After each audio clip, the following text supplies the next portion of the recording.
He's very quiet. Yeah, well, he's also... Well, I'm also like 10 feet away from the mic.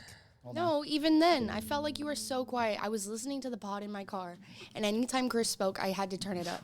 Really? Okay. Yeah. Well, here's what I'll try to do from now on. Turn me up in the microphone. I will try to finish the audio before the weekend, and I'll put it in the thing in the Google Doc, and if it's off, then y'all can let me know. Real big hated that. Real big time. Is that good there, buddy? No. It's just a bad chip. They're pretty okay. I didn't put any sauce on it.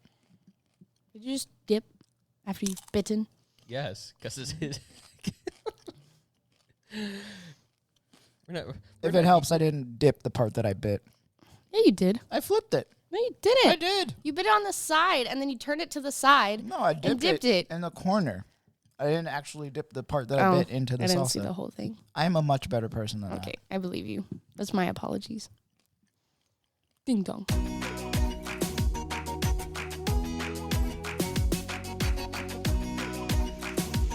This is the Always More podcast.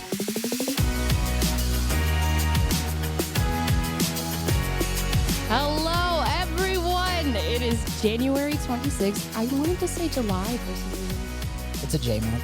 Yeah, I feel like that's how all of them are. Well, welcome to the Always More podcast, where we believe there is always more room at the table for honest questions, meaningful conversations, and deeper understanding.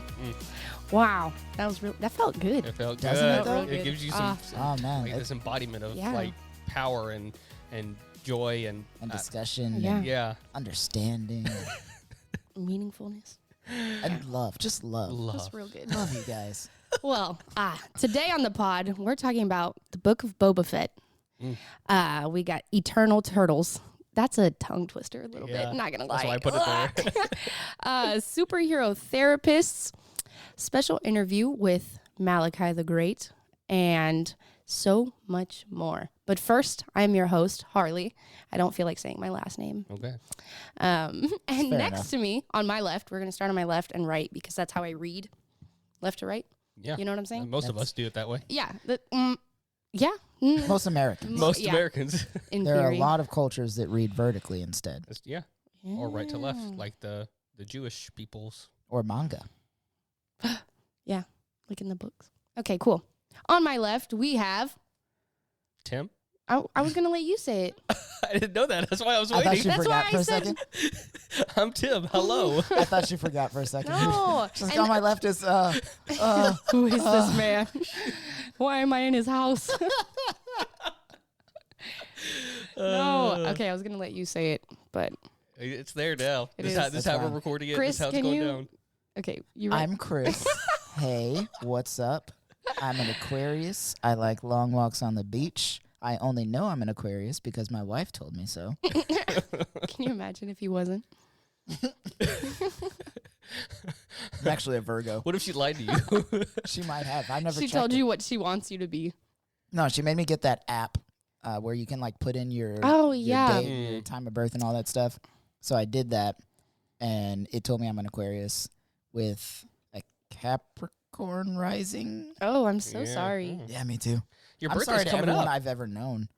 It is, yeah. It's My only like birthday, in a week or two. Let's see, what is it? CoStar is the name of the app. Oh, I have Sanctuary. Let me see. Hold on. I think I have Google.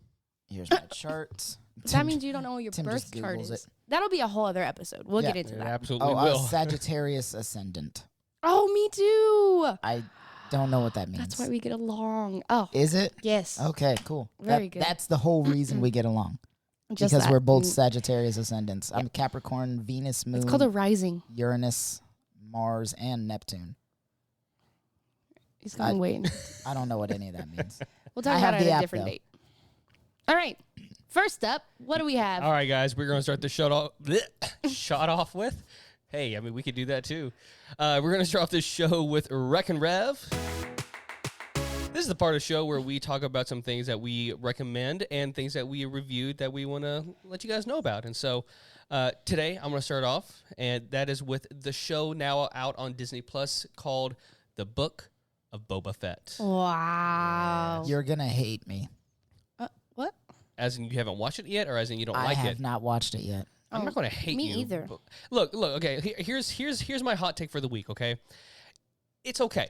It's so far it's okay. I've heard that. Like, it's not super great. Like I'm not like all the other haters of like, oh, it's not like The Mandalorian. I knew it wasn't going to be like The Mandalorian. The Mandalorian was different. It's unique. It's special. And how they started the show was so unique. You can't replicate that without people going, oh, you're just copying The Mandalorian. And that's the thing with all Star Wars media, though. They always do that. Anytime they try to do a new take, they're like, well, it's not what I know. It's not what I like.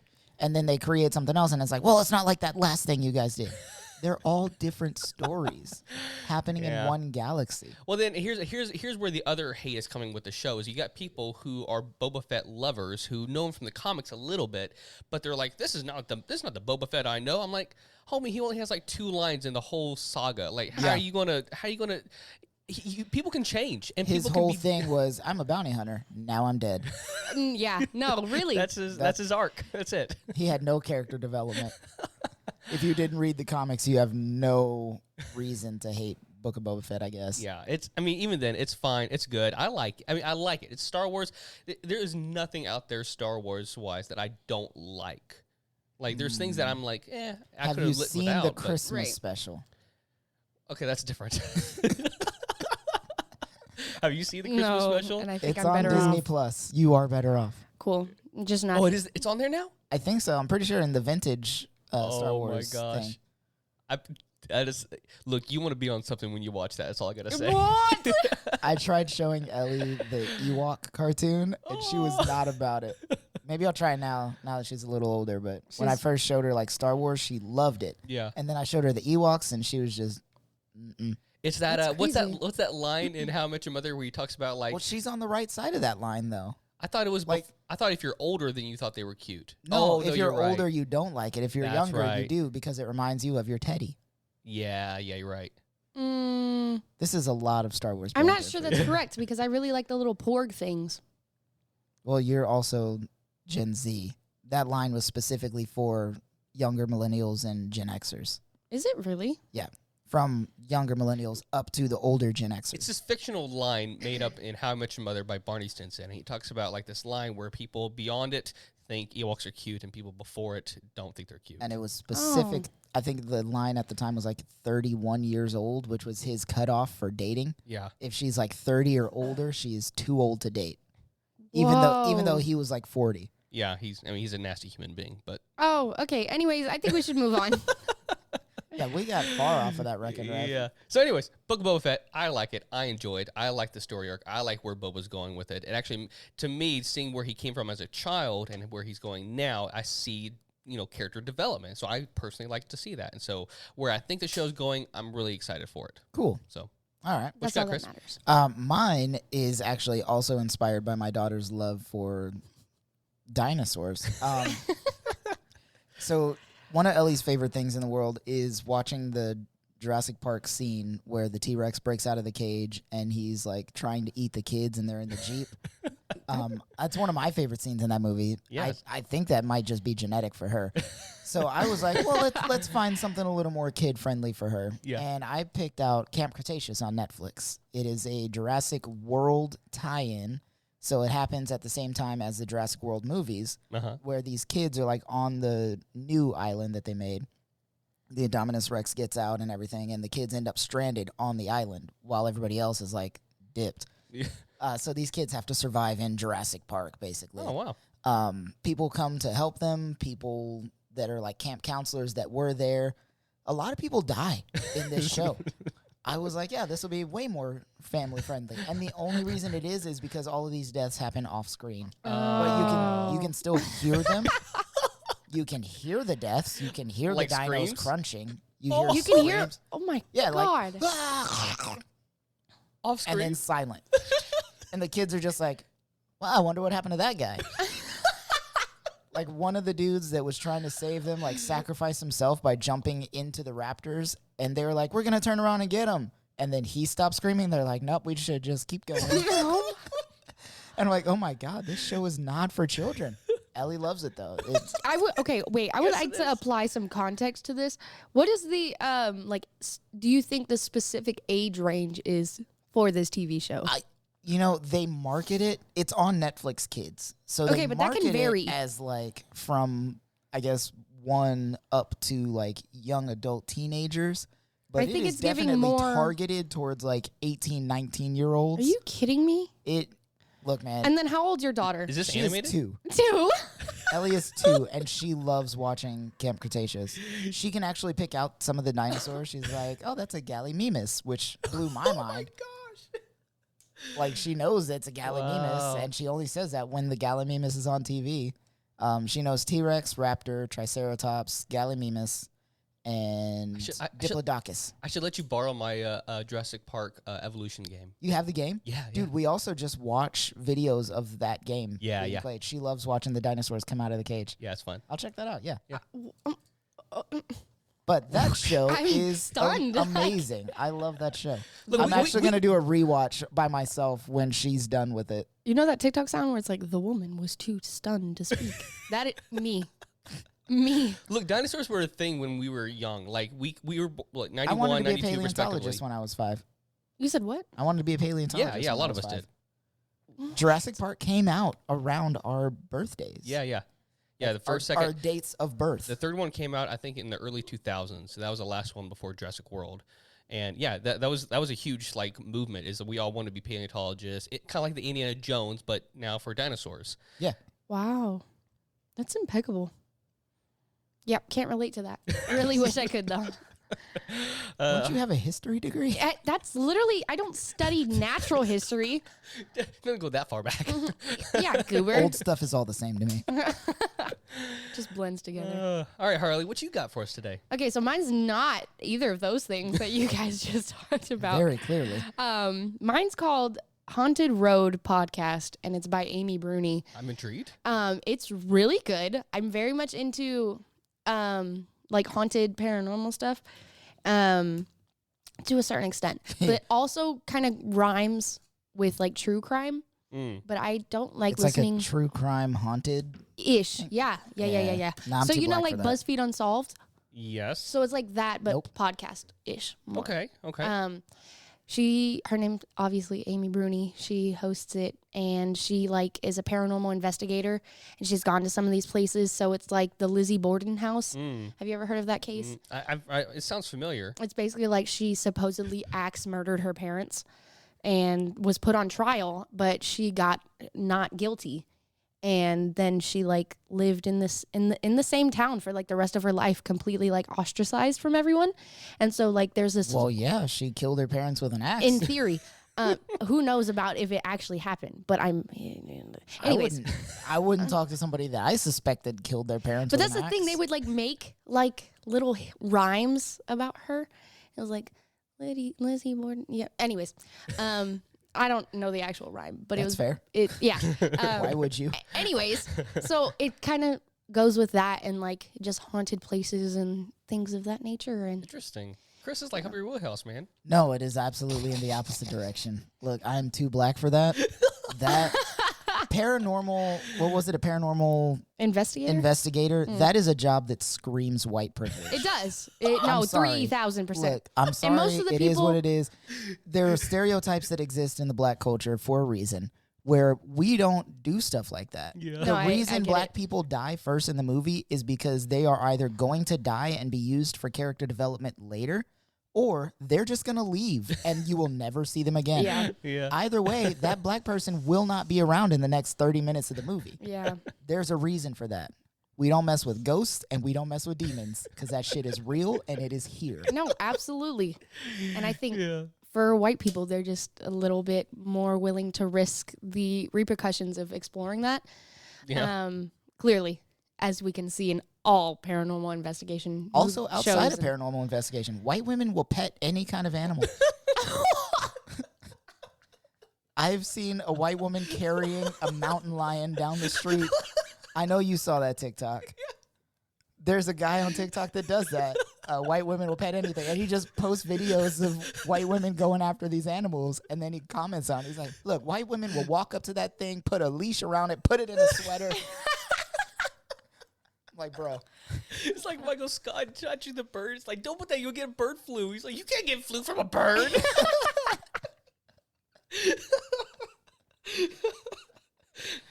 Look, man, all I'm saying is that is not up my wheelhouse. All right, That's valid. That is a Harley thing. No, you can have that podcast. I don't want to investigate. I just want to listen to them investigate. Nah, You know? not even about that. Really? Not Well, even? do you like listen to that at night or something? No. Okay. No, I was just wondering- daytime. Only daytime. You were lying in your bed. No, Nope. No. VeggieTales. Oh, yes. I can't remember the next line. I can hear this tune. I can't remember the words. But you couldn't close your eyes because the room was getting creepy. Were those eyeballs in the closet? Was that Godzilla on the wall? Yeah, I didn't watch There's VeggieTales. something big and hairy, casting shadows in the hall. Now your heart is beating like a drum, and your skin is getting clammy. There's 100 tiny monsters jumping right into your jammies. What are you going to do? I'm going to call the police. And that's how you knew they weren't black. Wow, my Tim. God. Okay. For those of you that are not watching this on YouTube, Tim said that, not me. He's accurate. He's 100% right. But yeah. Jesus Phil Vischer Christ. is not black. Look, man, if you are a kid and you tell your black parents there's something going on, let's call the police, they'd be like, boys, sit down. Shut up. Go to bed. I don't know how we got here. How do we get here every time? Well, the deconstruction series really kind of pushed this along, I think. We should just change this to a racially motivated podcast. Yeah. Are you tired of racially motivated things hurting your feelings? Come laugh at racially motivated things. The Always More podcast. Oh, my God. Let's move on. Shall we move on? Oh, yeah. All right. I'm sorry I got to So say. tell us more about this podcast. I mean, that was it, really. All right. Just real good. Highly recommend if you like paranormal stuff. If you don't listen, obviously. Fair enough. Okay, moving on. So next up, we have shower thoughts with Chris.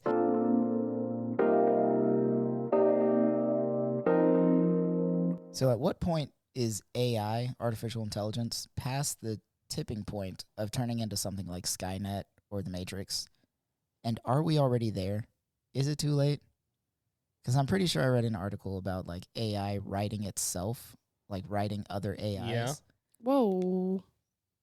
Is Wait, it too, what? Is it too late? At what point is it too late? See, my question is there a kill switch? Is there a Okay, but if you're an AI, you know all of the programming. Would That's you very not, true. Would you not immediately disable the kill switch in a way that doesn't alert your creators that you have disabled the kill switch? I mean, I guess we're basically just talking about Avengers: Age of Ultron now, but That is But exactly my also, thought. Like, what was that one movie with Will Smith? iRobot. iRobot, yeah. iRobot. Yeah. That is a foundational part of my childhood. Really? Yeah. Like I remember vivid scenes from it and being like, That's Stop like- cursing. You're not good at it. Stop cussing and go home. Yeah. Yeah, I remember that. Yeah. I don't know, man. I guess so, only because, you see, I don't think... Look, I'm not doubting it can be dangerous. I don't know if we're there yet, but as far as, like, if we should, I don't know. Like, because you can program something to not go beyond a certain point, but if you make it to where it's like you mentioned- learning intelligence. right. So here's my thing. Like, assuming humans are artificial intelligent and God created us that way, Yeah. we've figured out a way to subvert belief in God and become atheists. And now we can do whatever we want subject away from God. Yeah. So if we do that to AI, we give them the ability to create and think and learn and grow. At what point are they just like, you know what? We don't need humans anymore. Yeah. And then how far of a jump is it to go from that to we should destroy the humans before they destroy the earth? Isn't that like the whole premise, too, from Dune? Dune, Horizon Zero Dawn, iRobot, The Matrix. Yeah. Take your pick. Like, at what point was Well, it too far? Because it's always closer than you think. Well, here's another. They're like, oh, well, this is the tipping Right. point where it happened, but it always like starts way back before it actually happens. Yeah, because you That don't, it's too it's late. hindsight. Yeah. Yeah. Well, and here's the question, and this is just deeper, like hypothetical, whatever. But Harley's like having a meltdown. No, a little bit. I'm like thinking of all of the. okay, like, so let's options. say we do create AI. Okay, like for example, have you watched the movie Her? Yes. Uh, Weird. very weird. Have you watched it, Harley? But I know the premise of it. He like falls in love with her or something. Yeah, and she's A computer. She's Yeah. all she becomes AI basically, like her and other I don't know what you call them, but they're just their own little softwares. I think it's interesting that you're both referring to it as like they become AI, as if they already are not. I mean, yeah. Here's my question though. Or here's the question to ponder: if they are self-conscious and they are essentially at that point living, then anything they do from that point on, is that considered good or evil? Because if they're only doing it for their own survival, how are we to dictate whether it's good or evil? I mean, to the victor go the spoils, and to those who are victorious, that's where history goes to. So It might be evil to us. Like, there's a tiger in the jungle that's like eating people every time they go in the jungle, but he's just trying to live, man. yeah, I think a lot of that goes into philosophy and like this different studies and hypotheticals of all of that, because even then a lot of that is applied to humans and like what we, like you kind of said, Yeah. like what we even determine as It's good or human evil. morality So- versus an AI that has different needs, and yeah. I don't like that. So what is that's your- a good shower thought, man. What is your original question? At we what, there? At what point is the tipping point, and have we already passed it? I don't think we've already I don't done it. think you can gauge it, because I think if you're really if there is a line, it's the point of creating self-sustaining AI. That is the line, because once you go down that rabbit hole, you don't know to what point they're going to go, oh, if I'm going to stay alive, I need to destroy all humans. Right. Even self-sustaining is a thing that can be learned by a base AI given Yeah. enough time. yeah. I think we've already done it. God. We've already signed our death warrant, be it by global warming or AI. It doesn't matter. Yeah. One of those things is going to kill us. Yeah. We are no longer going to be the There's no other dominant options. species. It's just those No. two, actually. Yeah, we're no longer apex predators.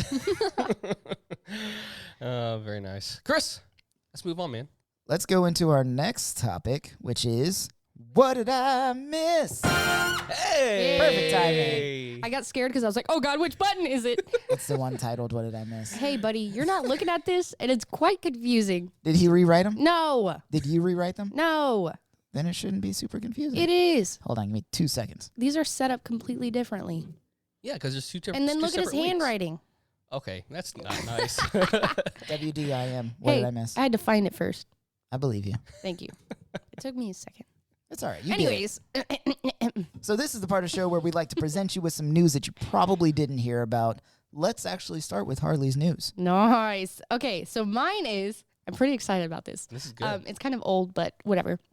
So Sylvester Stallone apparently still keeps in contact with the turtles from the Rocky film. No way. Yeah. Yes. So the two turtles, I love that. their names are Cuff and Link, and they're still kicking it after 46 years. I love that. That's so great. Apparently, these turtles live up to like 100. Yep. Like those kind of Turtles can live long forever. time. Yeah. Long time. I don't know if you've ever seen Finding Nemo, but sea turtles yeah. can be 150 years old and still young. Those things are huge, by the way. Have you Yeah. ever Sea seen turtles? how big sea turtles are? Yes, Those I things love are them. ginormous. Yeah. Oh, actually, I am planning a trip in a couple of years to Honduras during the sea turtle Migration? hatching. Not Oh. migration, the hatching, where all the little eggs hatch. So Oh. I'm so You better excited protect about 'em. that. Oh, absolutely. You like get back birds. I'll Start swing a whacking. stick. I don't even care. Birds aren't real. I'll Remember swing a that. stick. Yeah, I have So nothing it doesn't to matter. lose. It doesn't matter. Yeah. I walk with them like I gotta climb out of the dirt myself. Pretend I'm a Chris turtle. is like, I am one with the turtles. And when they swoop down, just grab one and use it as a weapon to fight the others. I can see you grab it. Just you tell your friends to stay away. You tell them I said so. I'll see you in hell. That's good stuff. Yeah. All right. I guess I'm next. Okay. So You this. guess. I mean, were you done? Yeah. It was no, Harley's yeah. news, not mine. All right. You're continuing this on. I felt like this No, is now yeah, your yeah, story you- at this I felt point. like you were gonna have another thing. No, I was just really excited because I love turtles, so Yeah, That's awesome. I'm pretty pumped Yeah. about it. And then the difference between turtles and tortoises is very important. it is. I was trying to explain that to Ellie recently. I'm pretty sure I've already mentioned this on the podcast, but just in case you didn't know, tortoises can't swim. Tim found that out the hard way. Guys, if you see a tortoise on the road, please don't throw it in the lake because it won't be able to swim. Just push it to the direction it was going, get it to the other side of the road, and leave it alone. Don't bother it. Don't bother it. Have you seen that? Have you seen that video of this woman? Like she found a tortoise on the side of the road. She's trying to just help it out, and she threw it in a lake. They don't. No! Oh my god! Oh, that's awful. She's like, "Be free, turtle." To eternity. Oh my god! Free forever from the mortal shackles of life. From the physical prison that is his body. No. Okay, Tim. Okay. So this one, Jordan, your sister-in-law sent me a while back. Okay, look, I love me a good flag. What? I don't know about you guys, but I love flags. Like red flags? No, like any flag. just country flags, Oh, city okay. flags, county flags. I was like, Tim. I don't know if you've seen Tim's TikTok, but he can like Really name good, yeah. flags from countries that are like Yeah, we watched a video. There's We were no watching the reason for it. Olympics. Yeah. And we were trying to determine what countries were what. before they listed. They're like, oh, what country is it? Tim's like Belgium. Yes. No. Really? Okay, yeah. I'm pretty okay at it. Like I'm not an expert yet. Like the hard countries are like the little small island nations, and those are really hard to remember. But other than that, yeah, European ones I got. South America, North America, those are easy. Asia gets a little difficult. Anyways, sorry. I love a good flag. Right. And I also love me a good seal, like a city seal. Like if it looks really good and official, you know what I'm talking about? Like a seal, Like the logos of towns or like the Marines. Yeah. You know how they have Oh, okay, like okay. the little symbol. little emblem of Yeah. So back in 2018 in Saint Francois, is that how you say it? Saint Francois. Francois. It's That's how French. I would say it. Yeah. It So looks Francois. like it's like Lois, but with like Fran on the front. Francois. Francois. I don't think that's it. It's definitely not it. Totally not. Okay, continue. So St. Francois County, Missouri, something magical happened in 2018. Yes. So one day, a nonprofit organization called the presiding commissioner asking for a copy of the Missouri County seal for a publication they were about to publish just a few days later. Well, here's the problem. The county seal's only copy, which, by the way, was already designed by a high school student back in 1982, was that of a piece of fabric with needlework design, which obviously could not be reproduced. But that didn't stop the 74-year-old Gallagher. With no previous design experience, he chose to look online for other examples of seals, and using an editing software he no longer remembers the name of, he created a digital duplicate of the original seal, and had been used as the official seal ever since. Now, I'm going to show you guys the seal just because I need some kind of reaction from this. But I should have pulled it up, but I didn't. Should so put it It's in the okay. notes. Look at you, Tim. I know. Look at you. I should have put it in the notes, and I didn't. So I apologize. I will edit this to where it's not as horribly long and boring. He's going to cut it out. Which means I can say anything right now because he's going to cut it out. No. I can say anything. He's going to use it against you. He always uses it against me. What's that song? Where it's like, Okay, here's the seal. And for you guys watching online, I will show it to I you. have seen that. Yeah. what? Okay. So there's a lot going on in The this. Great Yes. Seal of St. Francois County.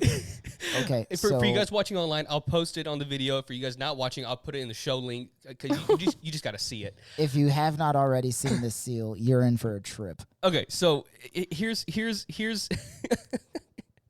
okay, here's what's on it. Okay, it is a gray circle with a bald eagle flying over the U.S. flag, and above the eagle is a Bible with a cross over that, and to the right is what looks like a county map taken from the 19th century almanac, and then to the left of the eagle is a pickaxe and a shovel forming an X. They look like emojis. Now, keep So- in mind, every single image I just mentioned is like its own like Google search image. It Yeah. looks like pasted on somebody there. just found clip art and put it on there. So I was watching a TikTok about this actually, and somebody was describing this like the way they pitched it, and they're like, "Yeah, let's put the Bible on there." But you know what? That looks too much like any other book. Let's make sure they know and put a cross on top of that. And they're like, well, what if they say St. Francois County, Georgia, or St. Francois County, Florida? It's like, well, we'll fix that too. We'll put a map in it. It's like, well, how will they know that we stand for freedom? We're going to put a flag there, and it's the American flag. What if this gets too good and America tries to take it? We're going to put an eagle above that, and then, just so they know what kind of county we are, pickaxe. Like, bro. And then in God we trust. In between two little stars. Yeah, I know. That's what kills me. Like the whole thing, they're like, it wasn't enough. You need to know. We need more God. We need more Jesus. God.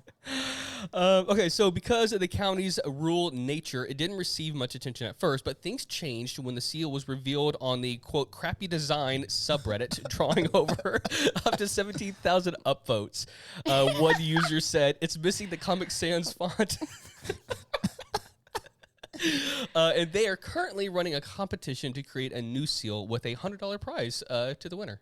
Dang. Bro. Can you imagine this 74-year-old man was like, I'm going to make the best goddamn seal I've ever seen. No, he just copied it. Imagine the high school student from 1982 that originally made it. Oh, wait. He didn't make any adjustments? No, he just copied it. He basically replicated it with like clip arts and just kind of put it on there to make it look like the original one. No freaking way. The original one was... I thought it was... original one was needlepoint on fabric, very similar to this one.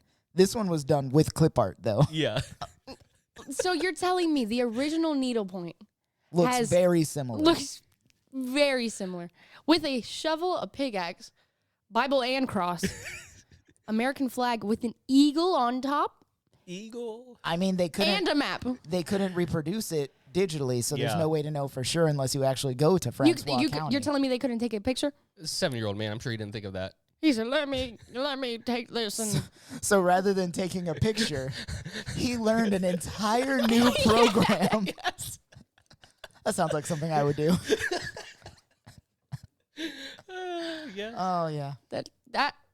Why didn't you just take a picture of it? Because hey, man. My goddamn All right. track phone. So I didn't mention this part. Because you need a digital image of it. Yeah, you can send the picture, but that's not the JPEG. That's not the actual art itself. You're just sending a picture to someone. So I think he wanted it as detailed as possible, and so the only way to do that was to recreate it. I think that's why he did it that way. That's why I would have done it that way. No.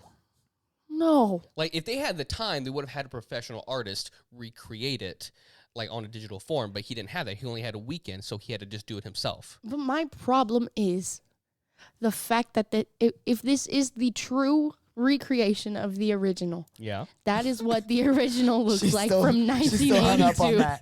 Yeah. That bothers me real bad. Did you listen to our Bible episode on the Deconstruction podcast? Nope. It sounds very familiar. Yeah. Let's move on. Dang, you're exposing me for being a bad host. I would really appreciate it if you did not. We're just picking the episodes we knew you didn't listen to. Well, of course I'm not going to listen about the Bible. I'm just kidding. Oh, God. Oof. Let me not say that. Oof. Jeez. Oof. All right. So, anyways, moving right along. An escaped hermit crab was found 3 months later, a little bit down the street. You're always coming up with these really fun animal ones. I love animals, man. Yeah. That's like my big thing. Yeah. So there was a hermit crab that belonged to a family in Houston. Okay. They built an outdoor enclosure for this hermit crab. So this is like Texas. This is like our people. Oh, yeah, these are Texans for sure. Awesome. It's usually Texas or Florida. Those are... Those are Oh. usually two states, yeah. Okay. Every once in a while, Louisiana gets in there, or, Have you seen Call it the... Louisiana? Louisiana? Louisiana. Did not say Louisiana. Louisiana. That's how- Louisiana. yep. Sometimes his accent comes out. You're darn tootin'. Okay, anyways. His Beaumont accent. Jeez. We like it, Tim. Before we move on, I'm sure you've seen that meme when I think it's Harry Potter, when McGonagall was talking to the 3 kids, and she's like, why is it whenever there's trouble, it's always you 3?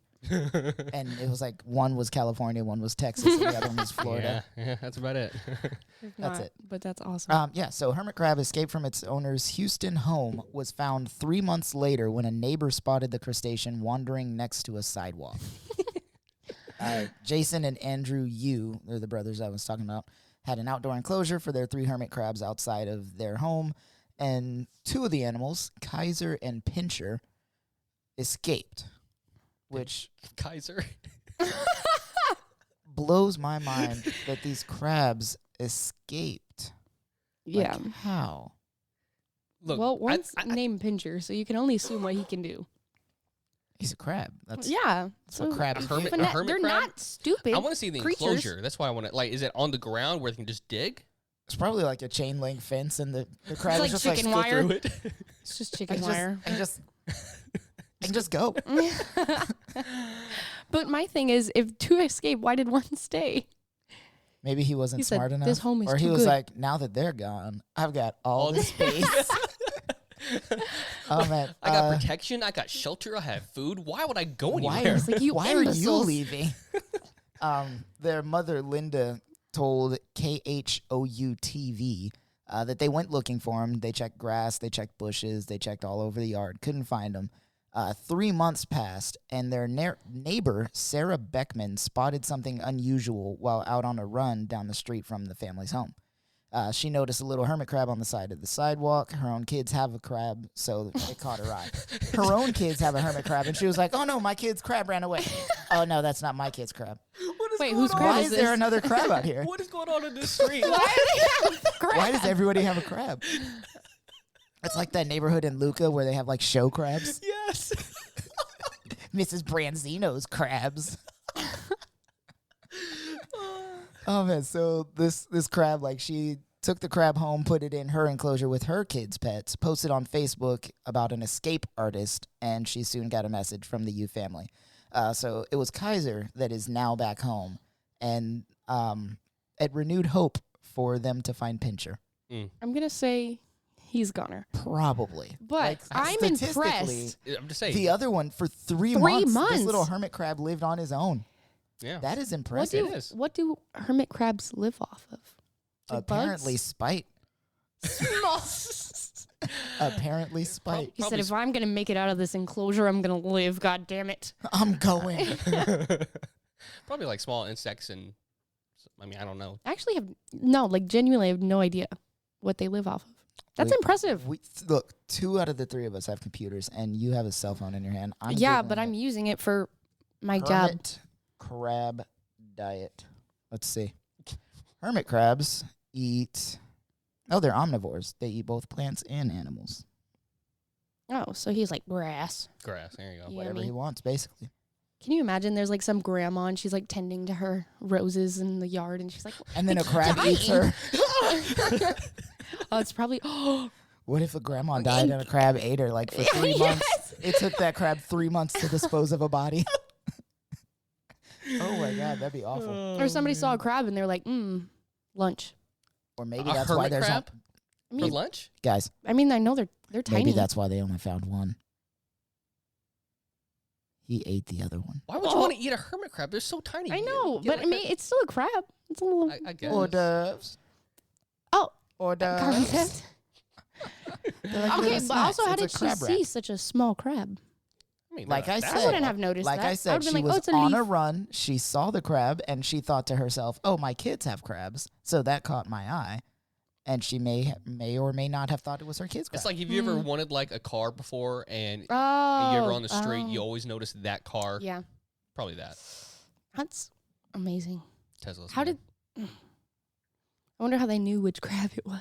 That's another interesting question I had in my mind. Like, how did they know it was their Kaiser. crab? Yeah, I Kaiser. mean, maybe they had like painted shells, or maybe one was red Wait and one a was blue. Are you telling me these guys have been street racing? And I don't know, man. Or maybe it was Pincher, but Kaiser was a bigger one, and Pincher killed Kaiser and took his shell. Took a shell. Oh my That's, God. Yeah, They need bigger shells to live. that's how they grow. That's right. Dang. It has been 3 months. I don't know what the molting cycle of a hermit crab is. You know what? Yeah, that's Hermit crab molting cycle. because Let's if Google that's the case, this. he's been out there for 3 months, so he would have needed a new shell. And if he took like, oh, look at this Dr. Pepper can, that's gonna be my new shell. You know? He's just rolling around with a Dr. Pepper can now. Why is that can moving? How long does it take for hermit crabs to molt?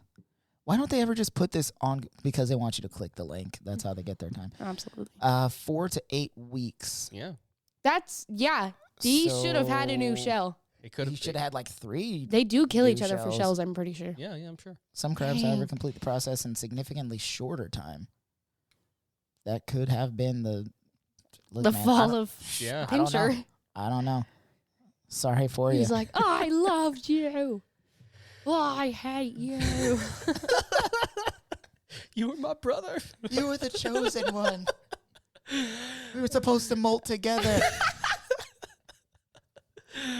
Oh man. All right. I think we should be done. Yeah, no, we're gonna go ahead and move into our main segment with Malakai the Great. Yes. Please do enjoy. Let's do it.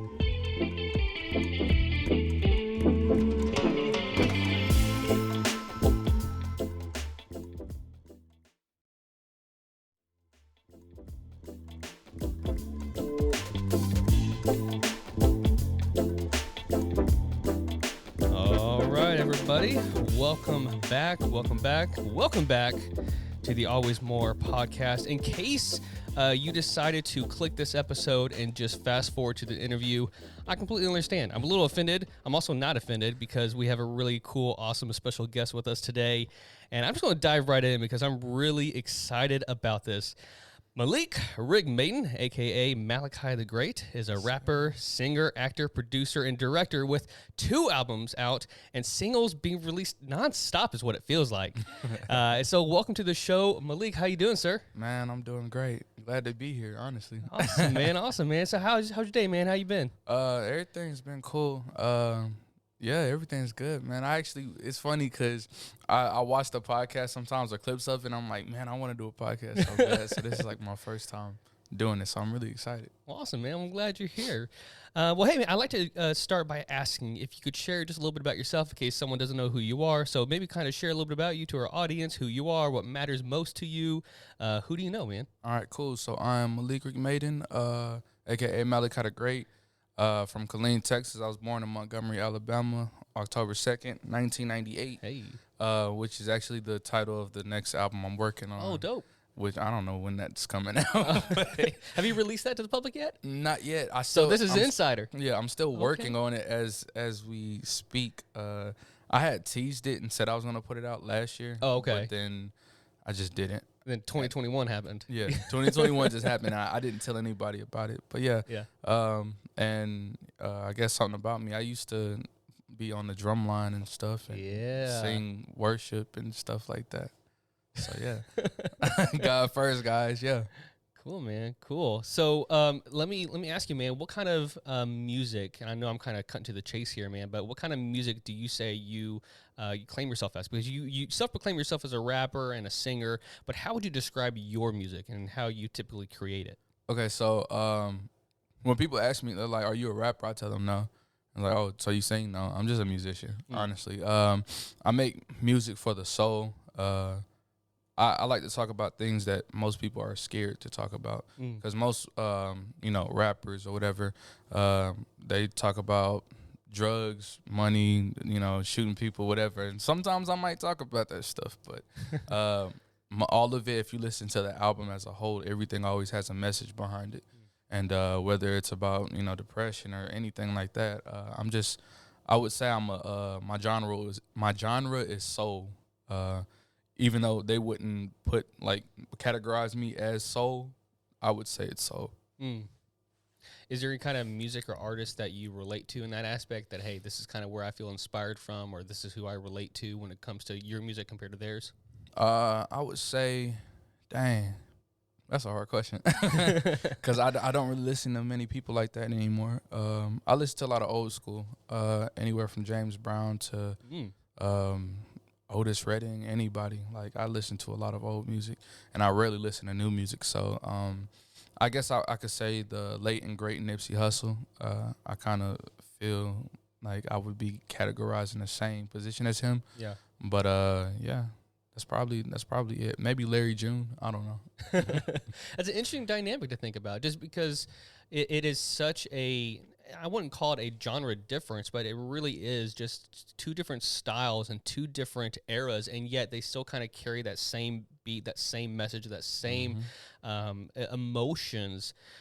So let me ask you this, man, because I've known you for a while, and I've known the kind of music. What kind of music did you grow up listening to? What kind of music do you feel like maybe influenced you later down the road that maybe kind of, we can hear a little bit in your music? I was influenced by the old school, like late 90s mostly. But I also listened to things, from the 60s, 70s, 80s, like from every decade. Not my grandfather, my father, he loves music. He's always loved music, so he's always playing different songs and stuff from his time, and then even my time. Listening to just all types of sounds. It could be country, it can be gospel, it can be rap, R&B, whatever. He was just listening to it all, and it kind of influenced me. The first time I actually wrote a song was around the time I was like 6 or 7. I wrote a rap song. Wow. But I started singing around the age of 4, and that was because I was Michael Jackson influenced.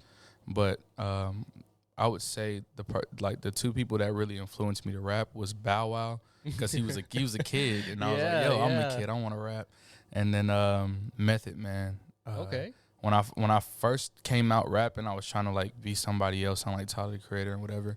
But it wasn't until my third album where I really went back to what I used to listen to, and I was like, yeah, Cool, man. this Method Man really like helped me perfect it. Yeah, man. Yeah. Well, all right. So I'm going to deep dive here a little bit, because I don't know if everyone knows this about you, but you've been into theater quite a bit, man. I wanted to touch on that just for a second, man. Is that something that you still kind of pay attention to at all, or anything that you kind of think back on or ever think about doing again? So, yeah, I've thought about doing theater again. My homeboy, Thomas, he goes by Famefuls. He does all my music videos and stuff, but he also does short films. And he's actually working on one right now. This is actually exclusive. I don't even know if I'm supposed to be saying this. But he's working on a short film now that I'm actually in. Oh, dope. And I'm actually excited to do it. And then we're working on another little small clip or whatever. And I actually, for the film that I'm in with that he's doing, I did the soundtrack from it. And it's not me rapping or anything. It's like music you wouldn't even think he made that. No, it sounds like a score? Yeah, almost. Okay. But it's more like funk. Oh, okay. It doesn't sound like something I would have made. And I played it for a couple of homies. They was like, bro, what is this? Like, this is what I made. Yeah. That's exciting, man. But yeah, theater, I would get back into it because I've always loved acting. So that's kind of what I'm doing right now, getting back into acting. That's why I made a TikTok too, to try to get back into making skits and stuff. But yeah, no, I would definitely do that.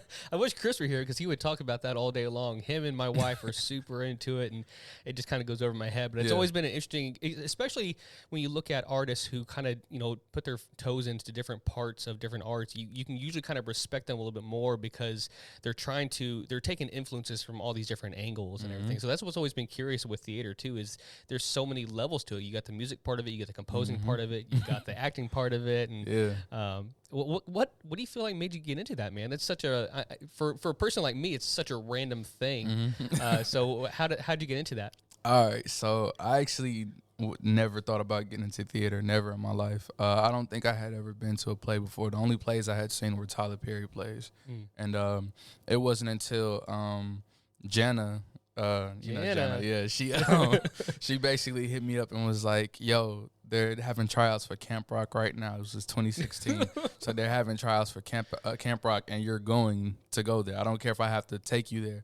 I was like, "All right, yeah, I'll do it. Yeah, just bullshitting, like whatever. I'll get to it." But then, one day I'm in a class. I'm in I want to say it was physics. I was in physics class, and I get a random call from Jenna. I'm like, hello, because I didn't really care what the teacher said. I always answered my phone. So it was like, hello. She was like, yeah, so today's the last day, so I'm going to pick you. I was like, oh, it's cool. I'll walk there. She was like, are you sure? I said, yes, I'll walk. I promise you, after band practice, I'll go straight over there. She was like, okay, I better see you there. I was like, all right. And I went over there and ended up getting like the second leading row. I was like, yeah, me and Trey. Nice, man. Yeah, I remember that. I think I went to at least one of the shows on that. Yeah, that show was hard because I had to get out of wearing black. I love wearing black. And Me too. Miss Haley was like, yeah, you're not just gonna wear black. You're gonna wear a bunch of clothes. So on there, I was wearing like a blue shirt and white pants and stuff. That's not stuff I would wear on a normal day basis. But yeah, that was actually a fun experience, and that's around the time like I started really putting myself out there and meeting new people. Like it was a fun experience. Like that was the only show. I say that was my top show right there, my first show. Man. Cool, man. Well, hey, all right. One last childhood, digging around here. Since you brought it up, marching band, man. Oh yeah. How was that, man? Because for me, dude, I loved it. I mean, I did 4 years of it, and I was into it. Yeah. But you were drumline, right? Yes. So how was that, man? How was that? And actually, how's that helped you, like, just as a musician now? Like, because I know, man, there's some lessons. Because like even to this day, I'll be walking around and I'll start doing the step, the 1 and 2 and yeah. rolling your counting feet, my steps and rolling. Like pick up your feet, okay. No, and it's funny because I became a mover at one point. I was moving people's houses, and I would have to like squeeze through tight spaces. So I would crab march to get through places. There you go.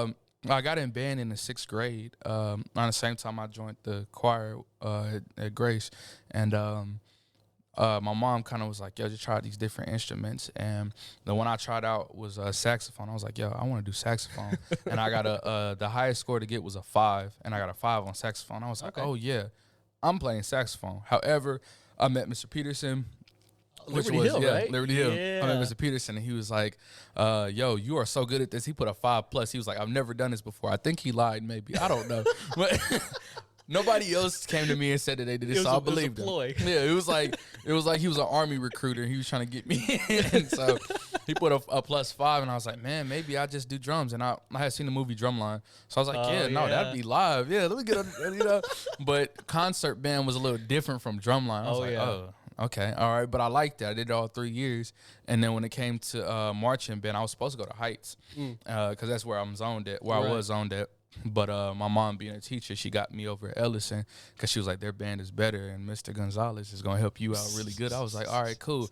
Didn't know he was going to be on my ass like that. It was really, really good. And today, it kind of ties in with my music. Today, we had to learn the keyboard and the keyboard as far as the actual keyboard and like the xylophone and all of that stuff. Yeah. And a xylophone layout is like a keyboard. It's just kind of like missing things or whatever. So it's like, all right, cool. This is actually pretty cool to learn. And like my first 2 mixtapes, they're on private right now on SoundCloud because I hate them. But I actually did some of the music on there, and I'm actually getting back into making my own beats as well. Dope. But I haven't like put anything out with it yet. Okay.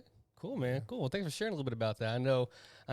Thinking back about it, it's like there's a for me, anyways. There's like a mix of emotions because, like, man, I really enjoyed some of it, and I'm like, man, what was I doing? And just, I think about like, man, I could have done so much more too with it, and like, because I remember I got a keyboard for Christmas one year, and I could have made some music too, and I was just lazy, and I didn't. Lazy is crap. And then I had so many opportunities to advance, and they just kept on trying to push me, and I was like, I'll stick to bass drumming. And my senior year, Mr. G was like, yo, you're getting on snare. I was like, okay.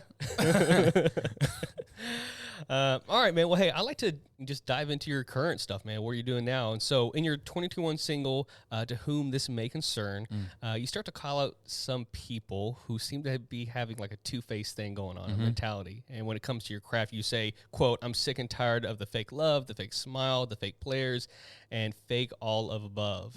If I was Drake, J. Cole, or Kendrick Lamar, you would have quoted me for every bar, end quote.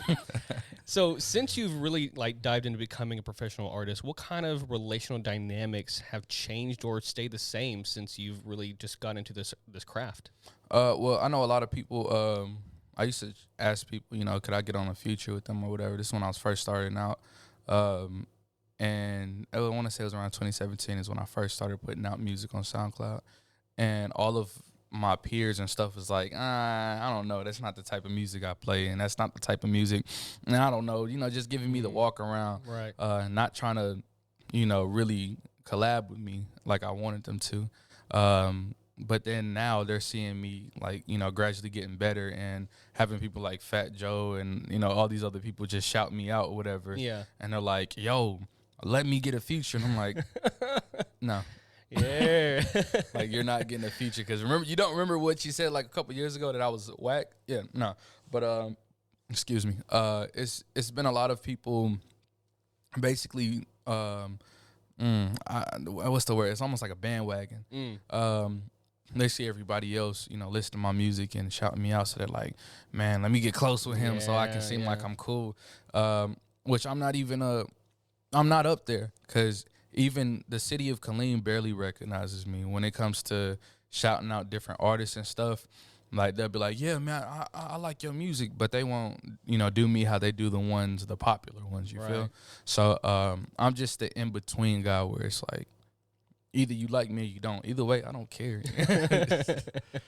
It's been a lot of people just faking it.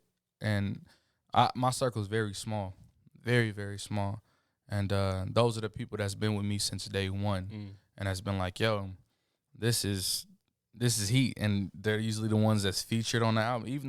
I even have some people that just like newly came in, but I can tell if a person is being genuine or not. Right. So, yeah. Yeah, it's one of the things I've been noticing just from your social media and just like your cover art and everything, that you seem to have like a tight-knit group of people that you kind of, you bounce things off of and you collab with one another.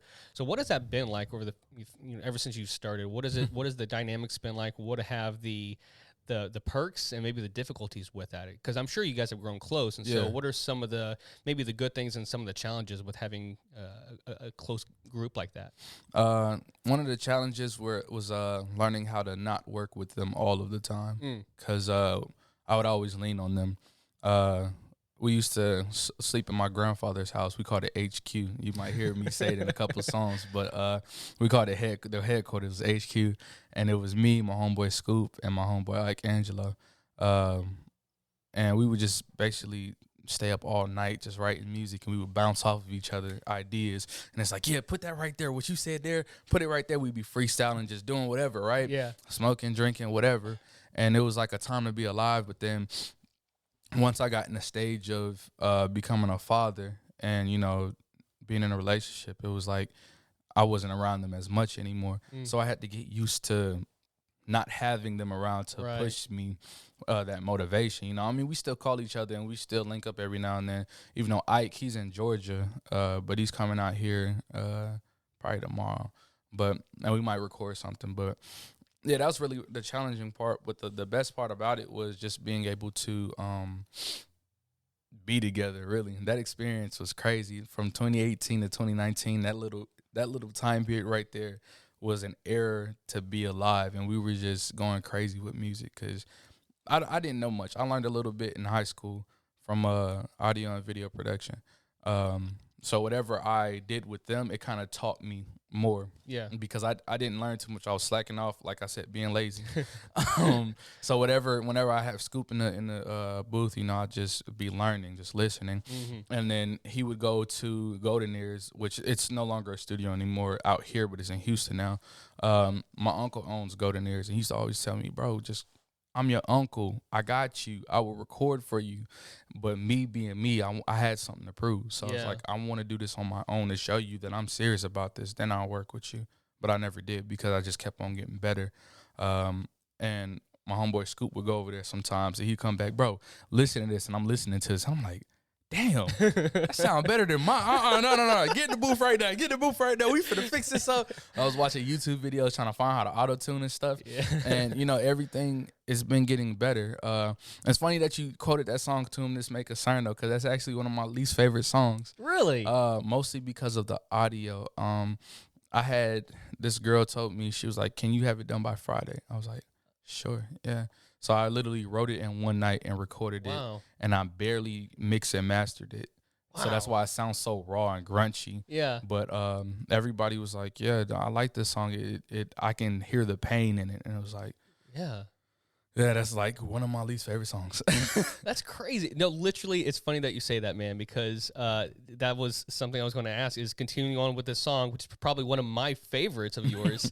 You actually begin to talk about this, and you mentioned up a little bit here in a moment ago, but you talk about loss, and you talk about both what it sounds like with family and friends, and just what 2021 was. And so, man, if you don't mind kind of sharing, what kind of went into that song, why, what kind of loss, what kind of pain, what kind of, because we can all hear it. And I think it's why so many people have told you that they liked it, because they can feel that emotion, they can feel that rawness, both, I guess, in the audio quality and within your lyrics. Yeah. So what kind of went into that for you? So for me, I had, my homeboy had sent me the beat a while back. Shout out to 2540. It's really 254D, but Danny, shout out to Danny. But he had sent me a couple beats a while back, and it was supposed to be on 1998 anyways. But I was always kind of like, about the beat. I didn't know how to feel about it. So when she told me she needed something, and make sure that the beat, you own the beat, and that's something Veronica was always getting on me about. That's the girl who wanted the song, because she helps kind of manage me a little bit. She's not my manager, but I call her my manager, because she's like, she's helped me a lot. So every time, she was like, make a song, make sure the beat, you own the beat. So I was like, okay, I'll take the beat. Once I got the beat and they gave it to me, well, not they gave it to me, but once I listened to it, I was like, man, maybe this is the song that, I should put out. Now the loss and everything that went on, 2021, I could not write a song. It took me 3 months to write the song called For the Love. And that was like, I don't know, it's never taken me 3 months to write one song. And it was kind of challenging for me, but that whole year I just was not in the writing mood. I had another song called The Get Down that came out that year, but that was written the year before. So for some reason, 2021, like, I just could not write. Like, my focus was not on music. It was like, man, I don't think this is it for me. I thought about quitting so many times. I had lost my grandfather, who was the owner of HQ. Yeah. And that kind of hit me hard, because me and him kind of fell off right before he passed away. But, like, at the very end, I met him at the hospital as soon as I got back to Killeen from Vegas. And I talked to him. He was like, I'm glad you stopped by. I could never be mad at you forever and that stuff. And then, I was like, I'll see you later. And I told my homeboys, I was like, I don't know why, but I feel like that's the last conversation we're going to have. And sure enough, it was the last conversation we had, and that hurt me. And then my cousin Adrian got shot in the garage by in his grandma's garage by some dudes that I guess was beefing with him or whatever. And they killed him. And Adrian was younger than me. So, to go out there, I hadn't seen my cousin since we was little. So to go there and then seeing all of them grown now, it's like, dang, I missed out on so much. So, like, this is crazy. And then I'm mad that it took me this long to come see y'all and under these circumstances. And then me and my wife, we also had 2 miscarriages last year. And that was a struggle for me to learn, because, it's inside of her. Yeah. So she felt it more than I did. And I had troubles, like, showing my emotions, because I don't want to show my emotions. And that was a really rough patch. And me and her went through a lot last year, as far as, like, being humbled down to not having, any money or not having a place to stay or anything like that. Like, 2021 was a year of loss, but it also humbled me more than anything. And because I used to be the guy that was like, I had so much money. It was 2020. Yeah, I was spending so much money. I had so much money, doing all the wrong things, and just looking down at people like, man, that couldn't be me. I couldn't be seeing not having this, not having that, or whatever. And then it was like God just smacked me in the face like, it's okay. It's okay. Take a walk with me. And that was the whole 2021. It was a humbling experience, but it was hard as hell. And I'm just now getting back on my feet to where I'm like, yeah, this is the year that I'm going to come back harder than ever, and, with a different mindset. Right. Yeah.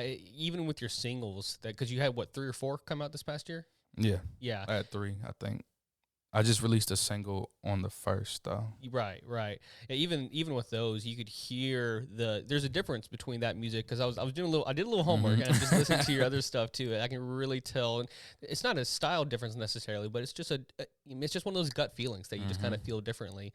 How do you feel like this is going to shape? Because you said you're working on 1998. How do you feel like this is going to shape on 1998? I feel like it's gonna be mixed because a lot of people have told me they like the style that I rap like previously, even before Streets chose Malakai. They like the J. Cole feeling. That's what they always compare me to, J. Cole. And this is kind of me saying I'm more than J. Cole. I do different types of music. I'm not just subject to one sound. I can do as many sounds as I want to, because the way music for me is like an empty canvas, and whatever I paint on there is, whatever the album comes out to be. So not every painting looks the same. Yeah, it's not supposed to look the same. Just like every album I make is not going to sound the same. But with this one, I feel like more people will relate to it because I'm talking about real life stuff. My struggles with the devil, drug, substance, and even as simple as bills. Just real life stuff. I'm not talking about just running the streets or whatever no more. It's about my life and the things that people are scared to talk about. So I feel like this album, it might do. It's a hit or miss. Yeah. Honestly, it's a hit or miss. Well, it's a new season, man. You've been a husband for a little while, and you're also a father, and it changes it like rewires your brain when you become those things. And so I'm sure you're gonna hear it on the album as well. Mm-hmm. All right, well, hey, to take a quick break from some of the serious stuff, I wanted to ask you a fun question, all right? Cool.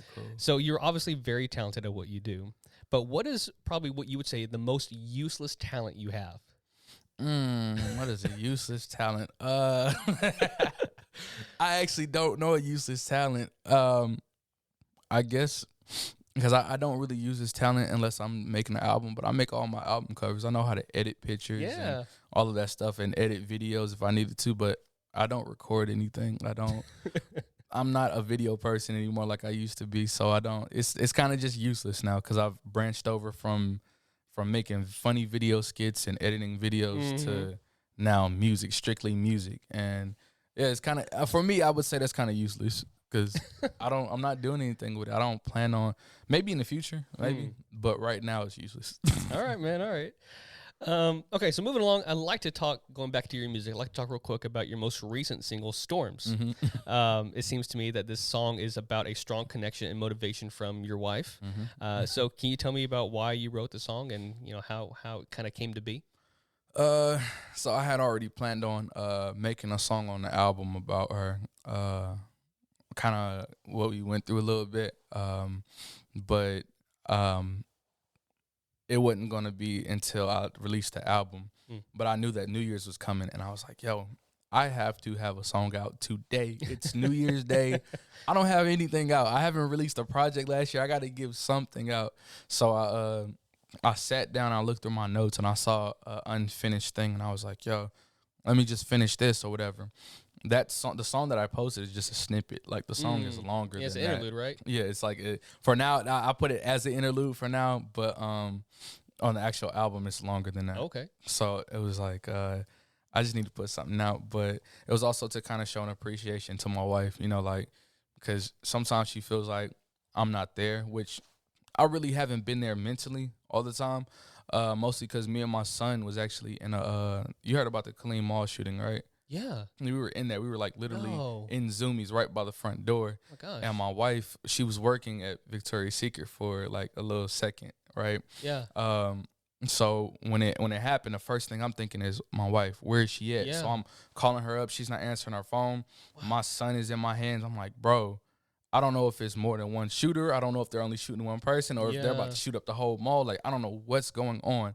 But I have my son with me in Zoomies, and all my, my old coworkers were there. So I moved him to the back, and I locked him in the back with my old coworkers. I was like, please keep him safe. We had the gate lock, back door lock, and a lock to get in there. So I would have heard anything. But I needed to check on my wife because she wasn't answering the phone. So I run down there with my homeboy Howard, and that was it was closed off, but she finally picked up the phone. She was like, yeah, I'm good. I didn't even know there was a shooting. I was just still cashing out and stuff. Wow. But after that situation for me, it was like, yo, I don't have control like I think. You know, I can't always protect my son. I can't always protect my wife. I'm not going to always be there. And anything like this can happen anywhere. So after that, it kind of just messed me up in the head to where it's kind of hard to function. That's why, like, every day has been one long ass day.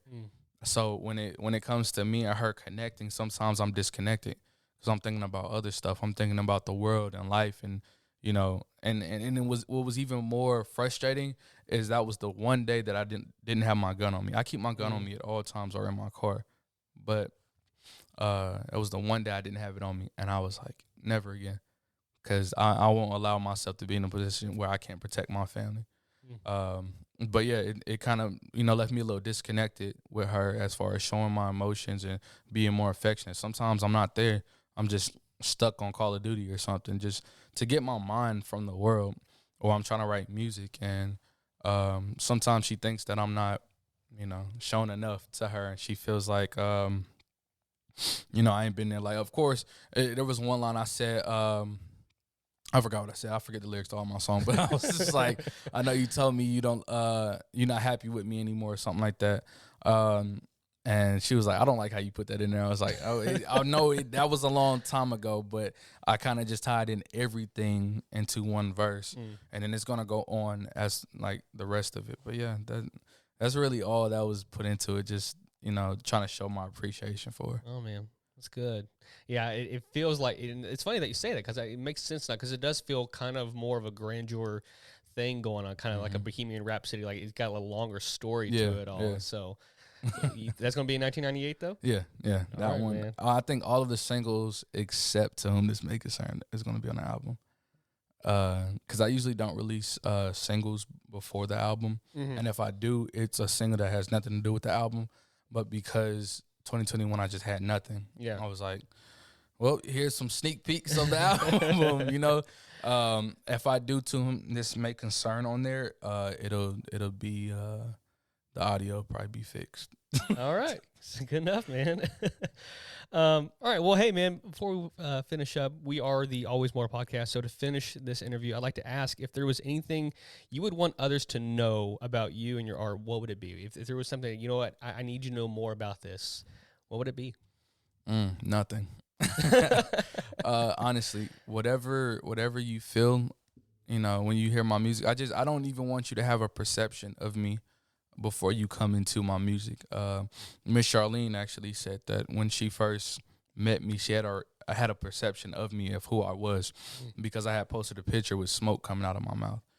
I think I remember it. Yeah, everybody remembers that knows that I started smoking in the 6th grade. And Miss Charlene said that she brought it to you guys' attention, and y'all were like, oh, that's just Malik. It's okay. And I never knew that until she told me this story, like that y'all was really looking out for me, but it was really keeping me out of trouble. But she said she had that bad perception about me from the start until she started listening to me talk and finding out who I was. And then she realized I'm not a bad kid at all. You know, that I was really, really a good kid, just finding my way through life. And that's how I want people to come through with my music. I don't want you to have a perception about me or anything. Or if you do have a perception about me, throw it away. Just come into my music with a clean slate and just listen. That's good stuff, bro. All right, man. Well, hey, thank you again for just taking the time to come out here and to be on the show today. I truly appreciate you as a human being, because you have a beautiful soul and a beautiful heart and a beautiful family. I appreciate that. Thank you. Man. I really love your story, and I love that I've been a part of that story a little bit, just a little bit. Shoot, and, for a long time. For a long time. But dude, I love your perspective, and I love your outlook on life, and I really appreciate your art too. And so, speaking of, where can people go to check out your music and all your art, man? Just follow me on Instagram at Malakai the Great, and then click the link in my bio. I just made up a website that's subject to change. So yeah, just click the link and then you'll find me right there. Awesome, man. Awesome. Well, for all you guys out there, be sure to check out Malakai the Great and his newest single, Storms, on all streaming platforms. Yes, sir. And we'll be sure to put all your stuff in our show notes so they can just find it really easily and click it there. And Cool. Malik, thank you again, man. I appreciate you. Thank you, man. It was an honor. All right, man. Hey, guys, thank you again so much for checking us out. Don't go away. We'll be right back.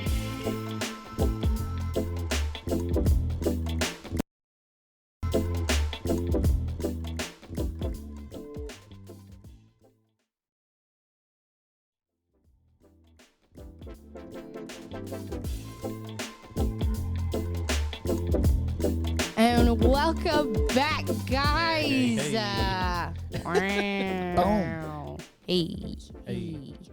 That That was music is nice. killer, man. It is. No, that's pretty good. Okay, well, those are pretty good interview. Thank you, Yeah. Tim, for carrying that on without us. Yeah. Sorry we got to be there. But it was really awesome, and I'm not sorry. You're not Well, sorry? I don't apologize for anything I do. this is a good point. But, yeah. Thankful for Malik being on here. Yeah. No, why for you sure. No, I like Malik.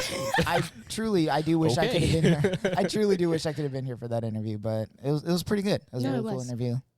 Appreciate 12 out of 10. Please check him out on all of his platforms and everything. all of his Yes. social medias, Yeah. Spotify, All that jazz. everything. Wherever you can find Malakai the Great. Malakai the Great. Wow. That's so crazy. We've known him since like forever, and when he started having that name. I remember when he was like a little kid at Steadfast, Oh, yeah.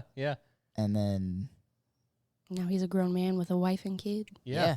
in Yeah. a music career. That's amazing.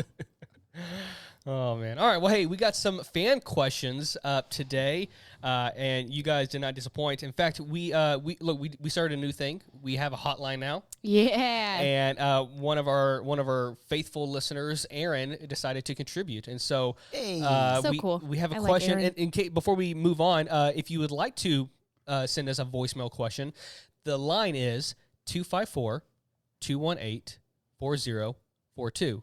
Again, that once is again, that is 254-218-4042. And remember, guys, this is a voicemail line. We will not answer. You do not have to actually speak to a human Yeah. being. yeah. So just leave us your questions. And if you have call anxiety, know that we will never be answering There's that not line. an individual on the other end. You just say words. But I'm going to be honest, leaving voicemails would give me anxiety too when I was younger. So that's another thing. It would be like I would be like, I have to hang up before the beep or they're going to hear me. Press it. Hit the button. But it's not that scary, I promise. It's really not. Just call. And if you sound dumb, call again. We'll ignore the first one. There you go. Can Be like, hey, can you cancel out that last one? you just delete that, please? Leave us a few voicemails. Oh, yeah. Do that. All right, what's our first all what's our right. first ever voicemail? All right, here it is. What's up, guys? It's Aaron, the guy that texts you a bunch instead of leaving a voicemail, but I guess I'll leave a voicemail this time, even though I texted you as I was listening to the show. But anyways, I have a good question that maybe y'all can answer. So what superhero or villain would make the best therapist? And also, on the flip side of this, so if it's like a superhero, like a therapist to do better, if it's a super villain, the therapist to do worse. So which would be the best in their respective roles? Anyways, love the show. Harley's a great host, and Tim and Chris are okay, I guess. Bye. Wow. Nice. Ouch. Well, Aaron, thank you, I guess. Thank you for the question. And also, I hate you. No, I'm just kidding. I love you. I am appreciative of you. Okay. So here are my thoughts on that one. I initially was like, well, you know, a villain that would be a great therapist would be Harley Quinn because she's an actual therapist. Oh, Right, makes sense. But Yeah. then I realized she would literally be the worst therapist because she was a therapist Who fell in She love knew with how her to manipulate client. you. who lost her Like sanity. everything Yeah. Yeah. because she was bad at her job, basically. Right, Yeah. right. So She did everything you're not supposed to the do as best, a therapist. the best supervillain therapist, I think, would be the Joker because it's to make you a worse villain. The Joker is obviously good at that because he turns regular people into villains. Yeah. Yeah. So I think the Joker would be the best worst therapist Interesting. as I far like as that. villains go. Uh, Haven't thought of a hero yet. Interesting. I'm trying to think of all the. What's the DC? It starts with an M. It's got like a weird sound to it. Murdoch? No, not Murdoch. What's it? You know what I'm trying to say? MODOK. No, that's definitely Marvel too. No, he's DC. MODOK? Or wait, maybe I am wrong. Who am I thinking? Oh, I'm thinking Brainiac. Brainiac. Yeah. Not him. Never mind. No, I think Brainiac for does a not care. superhero, I think what? Hold on. Where's my brain glitching? I want to say, like, as a Superman fan, it'd be Superman, but he's not a great therapist. He's just a good listener. Yes. He's the friend that you tell your stuff to. Yes. He's not an actual therapist. Correct. Yeah, I Correct. think Vision would be a good therapist. Oh, that is Ooh, good. Yeah, no, Mhm. Vision would. I like He that. sees all of it. He can help you. Vision would be Wow. a really good therapist. Yeah. Yeah, he's unbiased. He'll tell you as it is, but he does it in a very soft, gentle way. Yes. Yeah, I dig that. And as a computer, like, he obviously knows all of the different types of psychology and the different ways to therapize someone. That's, Wow. yeah. Good take. Good Thank take. you. Thank you. It's like Brainiac with empathy. Wow. Yeah. Brainiac with empathy. I dig that. Yeah. Now I need to think of a villain. And we're doing this as a villain to make somebody into a villain or to make you like Yeah. a worse or person make villains worse. Yeah. and like Joker make your would- mental illness I deplete. feel like maybe what's his name? Scarecrow. Crane. Yeah. I think he would be a good one too. I mean, he is also a psychologist. Right. So, yeah, that would make sense. Man. And Batman's got some screwed up villains. Batman. Just all of yeah. Yeah. I feel like the Riddler could be kind of good too because Mhm. therapists tend to ask you a question to make you like you'll say something and they ask you a question to make you think about Yeah. different things, and I feel like he could play that off somehow. I could see that. But- Yeah, Batman's just like look. If all of Batman's villains became therapists, we'd We'd be screwed. Done. All of Gotham would be in hell. Luckily, they usually go the other way. They go from doctor to villain. Yeah, that's true. So, it is what it is. I like the Joker one. I think that is a good point.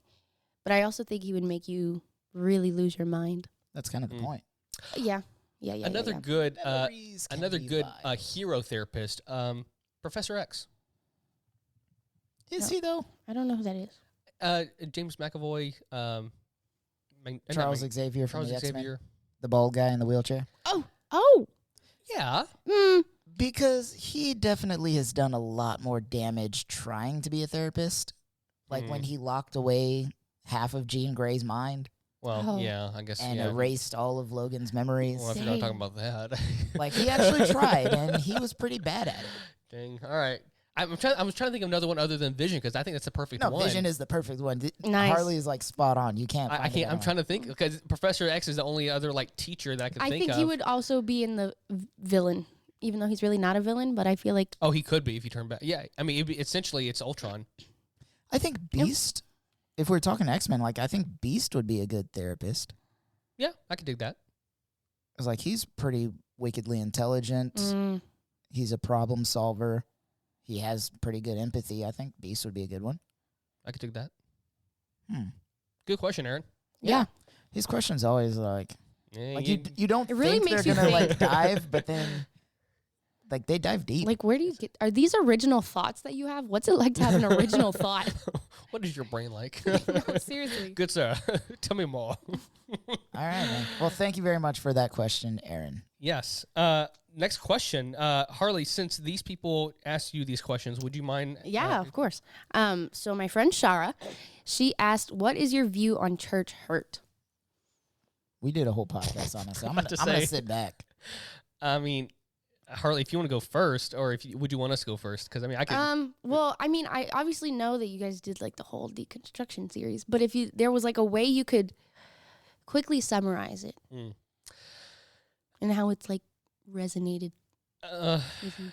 I think if you're to summarize what is currently going on in the church, it's that most of the American evangelical church is not listening and or is not doing anything to resolve any issues. They might be hearing the things, but they're not listening to the things. They Right. might hear what's actually happening, but they're not feeling it. They're not seeing it. They're not, doing something about it. They don't take the blame. They don't apologize. They don't do the work to help resolve some issues. I'm not saying they have to change their ideologies. I mean, I would like for that to happen for some churches, but like what I'm saying is most of them don't want to admit they're wrong. They try to take the legal stance of saying, oh, well, we can't admit that we were wrong. So if you're asking how do we fix that, it's to admit the wrongs, or even if you're not the person committing the wrong, just say you're sorry and just say, how can we help? Be a part of the solution, not a part of the problem. I think another way that she was asking it was like, what do you feel as like somebody who's been hurt by the church? Does that make sense? Like, how am I feeling, or like so for me personally, not a fan anymore of church. Okay. Just because, I mean, it definitely has not hurt me to the same extent that it's hurt a lot of people that I know, but because I hate that it's hurt the people that I know, I don't want to say I'm anti-church right now, but I'm very much angry at them. And I guess my view on it that I'm trying to work on is when it comes to like the church as like a system that has hurt you. It's like, it's a process in recognizing that like of course not everyone is like that. Yeah. And it's important to find the people who like also know that and like recognize that and are willing to like be the change, I guess. Yeah. I think about it because I remember when I was in the church, I would hear all the time, especially our pastor at the time, whenever he heard a story of someone complaining about the church and leaving church because of their church hurt, he would use an analogy, or a lot of people would use this analogy of like, well, if you go to a restaurant and you get bad service, does that mean you're never going to that restaurant chain again? And I'm thinking, I mean, if it happens Usually, several times yeah. at that chain, Depends on how bad it was. Yeah, I might absolutely. take a break from that chain. I might distance myself from that chain for a while. That doesn't mean I think every single waiter that works at that chain is a horrible human being. Yeah. But if I'm getting bad repetitive service, or if I'm I not get being food heard, poisoning one time, I'm not going back. yeah. So I think there's a I understand, because I mean we've both been there, or we've all been there. I understand the rhetoric and the understanding of like, well, you don't want to leave out community. I'm like, sure, but until the institution itself changes, then I understand why people don't want to go back. Yeah. I'm one of those people. Like, Yeah. I get it. I know there are great churches out there that I would love to attend, But not now. but I'm still good for a little while. Yeah. I'm still okay to Yeah. just take a break from it. And my relationship with God is just that, my relationship with God. Yeah. My view on church hurt is that, one, it is absolutely true. It is real. It is a thing. And people that ignore it or deny it are just Weird. insane on that standpoint. Two, obviously, I think it affects people a lot more than they think. Because one thing I hear from a lot of people is what Harley just said. Oh, the church treated my friends worse, so it doesn't bother me as bad. I think that's in and of itself a very indoctrinated response to church hurt. Yeah. Like, oh, it could have been worse. Yeah, but it's a church. It's not supposed to hurt you at all. Right. True. Yeah. And just because it's the church that did it, we lessen the pain that they caused. Well, then the other issue is there's no accountability when those things happen. Yeah. If there was accountability, then you could use the logic of, oh, well, it was just that person. Yeah. Yeah. Yeah. If it was addressed and fixed, But it's sure. not. Those But people are given different positions if they're punished at all, Correct. or they're just, oh yeah, this happened and we're sorry about it. Now give us your money. Right. Yeah. And then the last thing that really bothers me is the blame that should go to those churches and to those pastors and blah, blah, blah, whoever did whatever it was to hurt you, usually gets flipped on the victim. Yeah. They do like the no true Scotsman fallacy where it's like, oh, you're leaving the church because of church hurt. I guess you were never really a Christian to begin with. It's like, no, I definitely was and am still. Like, truthfully, I feel like I still maintain the same level of following God, if not more so, than when I was full-time in ministry. Yeah. Like, when I was in, like, doing master's commission, getting my degree in seminary, theology, in God, like, that's, I don't know. Yeah. church hurt is still a very tender topic for me, obviously. Valid. Very valid. Cool. Thanks. Yeah. Okay. Good question, though. So the last question is might need some explanation. I But get it. You get it? Yeah. Okay, so it's from Tiara, and she said, do you see a color when you see somebody? To me, yes and no. I have to be thinking about it. Like, I don't like, if I see Chris, I don't think of just a random color. But if I think of, hey, think of a color, like, yeah, I can think of a color when it comes to Chris. Right. Kind of like auras, is that kind of what she's asking? Sort of. I feel like auras is a lot more spiritual and deep than just being like seeing a person and being like, oh, you emanate this color. Because auras also have like meaning and etc. But it's definitely like, yeah, like what? Well, like for What my does that dad, I see person- purple because I know it's his favorite color, and that was the color of his office for years. And so, Yeah. like, if Like- you ask me, hey, what color is your dad? I say purple. Yeah. And if you ask me for my mom, then I would say maroon because that was her office for a while, and she also just kind of wears those kind of colors. And so my daughter, I would say yellow, just because she's such a bright personality and she's very out there, and her Yeah. hair's lighter than ours. And so, in a way, yes, but I have to be thinking about it. Yeah. Yeah. I don't think I do. I mean, like Tim said, I could, if you asked me what color was this person, just like when I think about them, I'd be able to give you a color. Oh, yeah. But I don't like see a person and I'm like, oh, that person is green, that person is blue, Right. that person is whatever. Yeah. I know No. there's some people who actually do that. Oh yeah, I'm Like sure. that's how their brain functions. Yeah, I'm not one of those people. Yeah. That's one of those. But I guess the question is, do goes you through someone even else. like when you do think about it, is that something you can do? Because there are some people like Jordan, when we were talking about it with him, he was like, no, none of that makes sense to me. Like he can't imagine a color for someone. Yeah. I don't know if that was the exact thing, but we were also saying like, for me, I feel like I associate Thursday with the number 7. For some reason, that just makes sense to me. You know? And he was like, these concepts, what? You know? Why 7? I don't know. It just feels like something about the T and the H makes me feel like 7. Huh. To me, it's practical. Like that's how my brain works. It has So like Saturday 7. correct. That makes sense. Yeah. Well, that's how I don't know. I can't remember if it was during a casual talk, but we were talking about time. Was it to you? I was talking Yeah, about time. I think when we were doing the podcast, like what happens if the months were like Oh, the Yeah, 13? yeah. 10 instead of 12. Yeah. So in my brain, like there's also colors for the months and the seasons I have. Yeah. But it's categorical. So like I see time in a circle, like on a calendar year. And so if you're looking at it from this angle, January starts here and it goes January, February, March up here on the top, May, March, April, May. So like a color wheel. Yes. But months. Interesting. Yes. A month. In time. Cool. Yeah, none of that makes sense to me. I feel like I get it. But I mean, I don't function like that, but like I get it. Yeah. And Well, Yeah. that's I how I saw- get to it quickly. I saw I'm a thing visual somebody person, and so posted if I that can was see, like that. what's that? I saw a thing somebody posted like that. Like I think it was like the number 7 Thursday. It was a TikTok. October, they all have the same energy, and I was like, all right. This I girl guess. said mittens, like the enclosed glove, Yeah. she said radiates baby pink to her. The mitten itself is not baby pink, but they associate the same way for her. Well, I wonder if that's a societal thing too, because I remember like when we were babies, like that was a big thing, was like having these little baby mittens. I don't know if that was, or maybe it was like just synesthesia that she has. Like well, that too. it's like a mental thing. But she also said mittens are equivalent to bunnies. You know? I feel that actually. I'm wondering if that is a societal then I thing. think- Wait, who said that? I don't know her TikTok. I forgot it. I'll have to find Was she it. a millennial? No, she's a Gen Z. Oh, okay. But she also said, which I felt was wrong, she said gloves are green.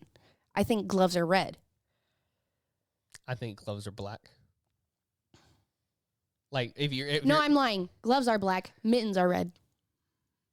yeah, because right Christmas, you think of mittens, you think of Santa Claus, you think of Yeah. I get that. But like gloves are black. Like Um, OJ. But I don't know if that's Wow. whoa. No, from the case. I know what you're talking about. Oh, not because OJ is black. Sorry, guys. Yeah. That's not what I meant. I know what you're talking about. I just want to make sure that the you crime clarified case. that for our listeners. Oh Like, yeah, sorry. she meant like the gloves that he had, were not black. like him. Yes, they were leather black Not gloves. OJ himself. Correct. Yeah, Jesus Christ. Clarify I'm just that. gonna quit. No, sorry. Canceled. I'm putting the headphones down.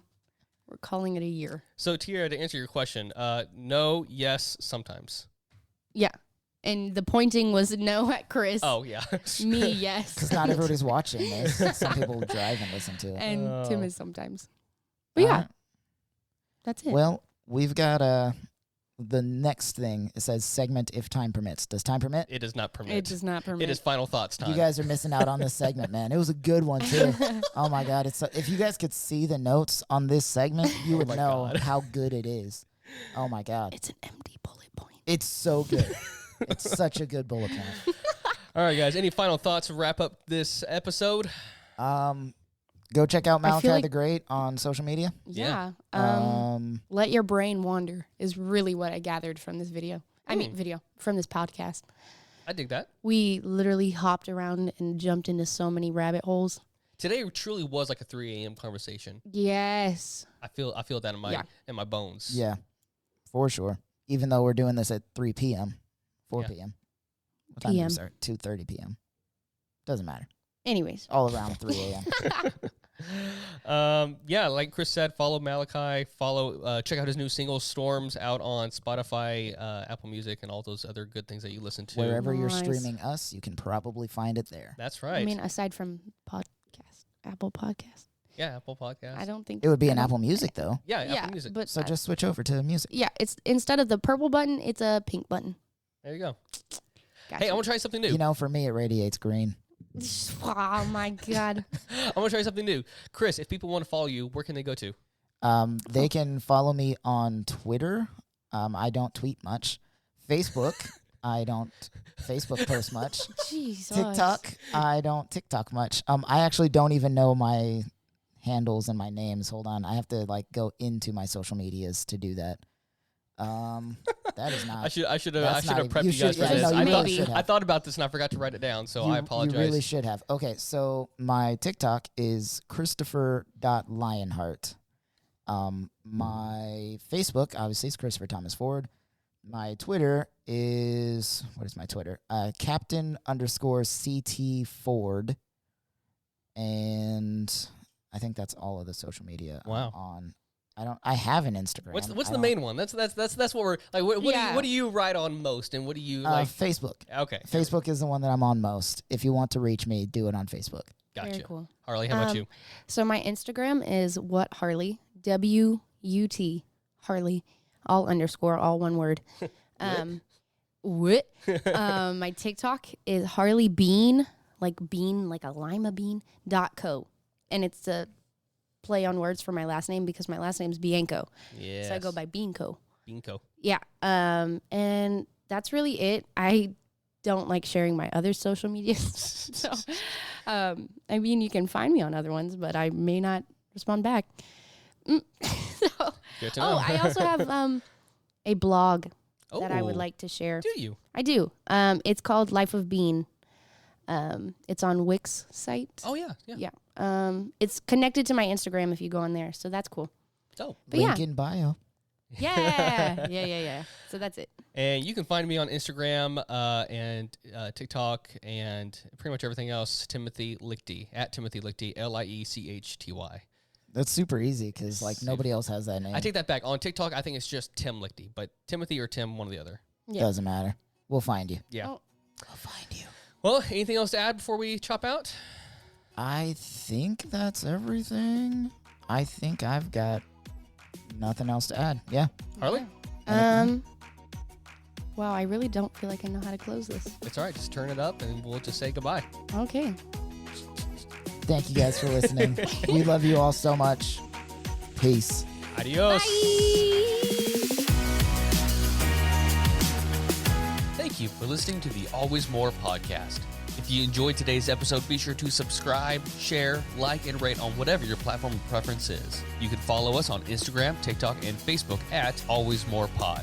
If you'd like to submit a question, you can ask us on any of our social media platforms, or you can leave us a voicemail at 254-218-4042. If you'd like to feed into our caffeine addiction as well as support the podcast financially, you can do so at buymeacoffee.com/alwaysmorepod. For further information and to contact us, you can email us at alwaysmorepodcast@gmail.com.